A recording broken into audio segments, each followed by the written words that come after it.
Сайн бацгаана уу? Энэ удаагийн бичлэгтээ манай гол дүр Дэрсэн малгайт Люфигийн талаар ярилцгаулна. Мянгат бүлгийн дараач одоо хүртэл түүнтэй холбоотой учир битүүлэг зүйлс байсаар байна. Жишээ татвал Кайдог хэрхэн ялах, түүний чөтгөрийн жимсний сэргэлт болон Гэр 5 буюу 5 дахь араа байгаа юу?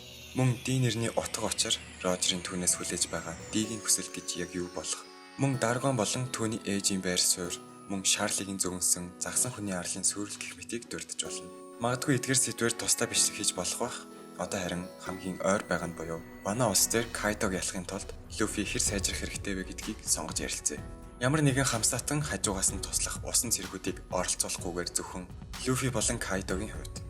Кайдод нэг зохиолсноос хойш манай хүн ууг нь сайжирсаар байгаа. Гэхдээ хангалтгүй байсаар байна. Дан ганц Кайдоч биш, Том ээж хүртэл тэдний эсрэг байгаа. Миний бодлоор Люфи чөтгөрийн жимсний сэргэлтээ хийсэн ч Кайдотой үзэхэд хангалтгүй байсаар байна. 5 дахь араа гих үзэгчдийн хүссэн хүлээж буй хувиралтай ордгүй юм бол одоогоор ямар ч боломж харагдахгүй байгаа. Яагаад боломжгүй вэ гэдгийг бодохгүй харуулна. Түүнээс өмнө 5 дахь араа гэж үнэхээр байгаа юу эсвэл зүгээр л фэнүүдийн хийсвэр төсөөлөл үү гэдэг асуулт гарч ирж байна. SPS-ийн 98 дахь дугаарт нэгэн фэн нь зохиолч Одоогоос 5 дахь араа байгаа юу гэж асуухад хүн төрөлхтөн 4G-ээс 5G технологи руу шилжиж байна. G гэдэг нь араа үсттэй гэж хариулсан байдаг. Тэгэхээр 5 дахь араа байгаа гэж бодвол хизээ гэж.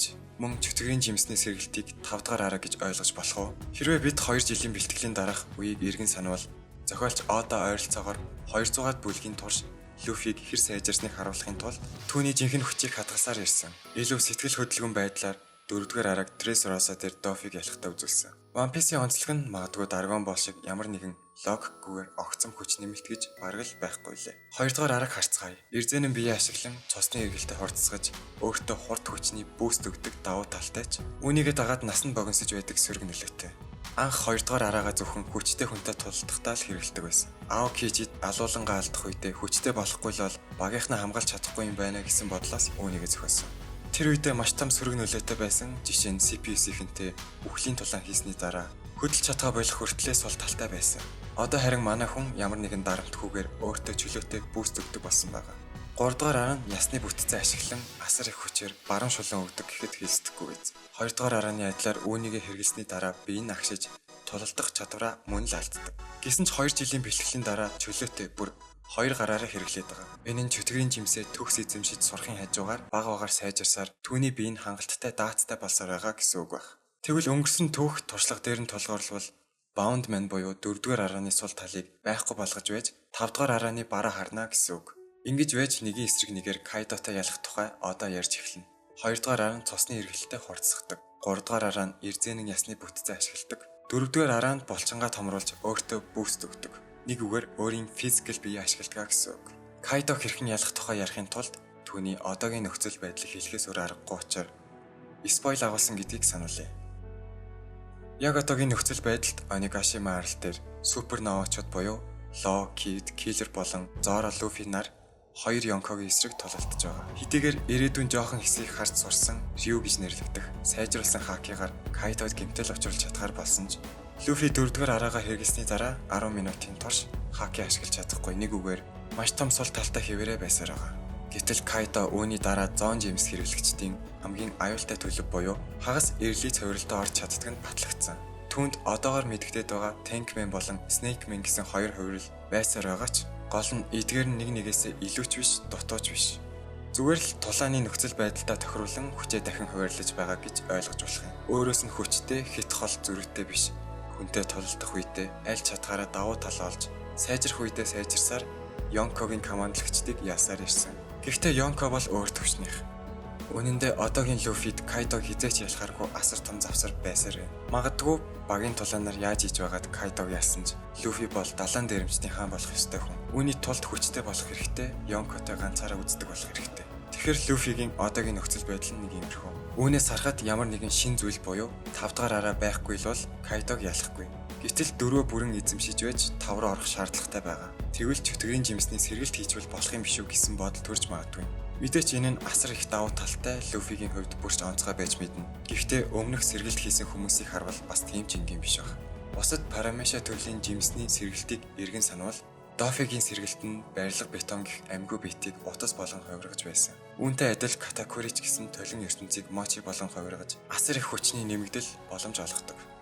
Энгийнээр бодож үзвэл Люфигийн сэргэлт нь хүрсэн зүйлээ жишээ нь газар шороог эрзэнэ материалтай болгоно гэхээс өөрийнх нь физикэл биеийн хувьд тийм ч их өөрчлөлт орохгүй байх. Өмнө нь дурдсанчлан 2, 3, 4-р араанууд бүгд түүний физикэл биетэй шууд холбоотой байдаг. Магадгүй хар сахалтын гура жимсний эсрэг бол түүний чөтгөрийн жимсний сэргэлт нь хэрэг болж мэдэх юм. Тэгэхээр Люфигийн жимсний сэргэлт нь 5 дахь араа биш болж таарлаа. Dressrosa дээр Doflamingo-гийн анзаарсан 4 зүйлийг эргэн санавал Люфигийн 4-р араа нь маш хүчтэй, галзуу хурдан, тэгсэн хэрнээ уян хатан тэсвэртэй, бас аимшигтай сундаг. Tankman-ыг харвал сундаг бас хурдан гэхээсээ илүү уян хатан тэсвэртэй байсан. Snakeman-ыг харвал тийм ч хүчтэй биш, гэхдээ хурдан мөн сундаг. Өөрөөр хэлбэл Люфи нөхцөл байдлаасаа шалтгаалan хүчээ дахин хуваарлаж 4-р арааны өөр төлөвт ордог байж болох юм. Тэгэхээр Yonko-тай нэгэн эсрэг нэг тулах ганц боломж нь энэ 4 чанарыг тулгах бөгөөд үүнийгээ 5 дахь араа гэж нэрлэх байх. Хүчтэй, хурдтай, уян хатан тэсвэртэй, хязгааргүй сунах нөөц бололцоотой. Мэдээч цоошин дүр төрхийг ч харах байх. Гэсэн ч хангалттай биш. Kaido тэнгэрийн арал дээрээс унж ирчээд зүгээр босоод ирдэг. Kaiдог ялахын тулд Люфид ойролцоогоор бүтэн арал шиг хэмжээтэй том нудрах хэрэгтэй. Гэхдээ яг одоо тулаан болж байгаа арал буюу Onigashima арал яг одоо агаар дээр байгаа. Тулаан эхлэхийн өмнө Kaido өөрийнхөө галын дөлтэй үүл нэртэй чадвараа ашиглан арлыг агаарт хөөргөцсөн байгаа. Үүгээрч зогсохгүй Вано улсын төв зэг болсон цэцэг нийслэлээр унахаар төлөвлөж байгаа. Магадгүй энэ үед л түүний чөтгөрийн жимс сэргэлтээ хийж болох бах. Бүхэл бүтэн арал агаар дээр бэлэн байна. Үүнийг эрзэн болгож хувиргаад Kaidoгийн эсрэг ашиглах. Арлын хэмжээтэй нудраг гэсэн үг. Ингээд Люфи Kaiдог ялахын тулд хүчээ нэмэх 3 дахь боломжийг танилцуулъя. Энэ нь түүний хааны хакитай холбогдно. Харанхуй хааны хэлснээр хакийг сайжруулж болох хамгийн хурдан буюу дөхт зам нь ердөө өөрөөсөө хүчрхэг хакийг хэрэглэгчтэй тулах гэсэн. Бүхэл билүү арал дээр ажиглагч хакийг сайжруулбал ирээдүгч харж болдгийг харсан. Харин Вано дээр сайжруулсан арманент хаки буюу Yonko-ч гэмтэж чадхаар Ryug сурсан. Тэгэхээр Люфигийн хөгжүүлэх шаардлагатай үлдсэн ганц зүйл гэвэл хааны хаки. Вано улсад ирээд хамгийн их анзаарсан зүйл гэвэл амьд үлдмээр байвал Kaido зүтг эсвэл үх гэсэн ерөнхий зарчим байсан. Kaido бол нэг үгээр булаан эзлэгч. Хүчтэй хүн олоод түүний дотоод сүнсийг нь өхүүлээд өөртөө цэрэг болгох зарчмаар ажилладаг. Үүнийг одоо хүртэл хүссээр байгаа Люфиг цэргээ болгохыг хүссээр байгаа. Люфиг анх олзлох үедээ шилдэг чи ч бас хааны хакитай юм уу?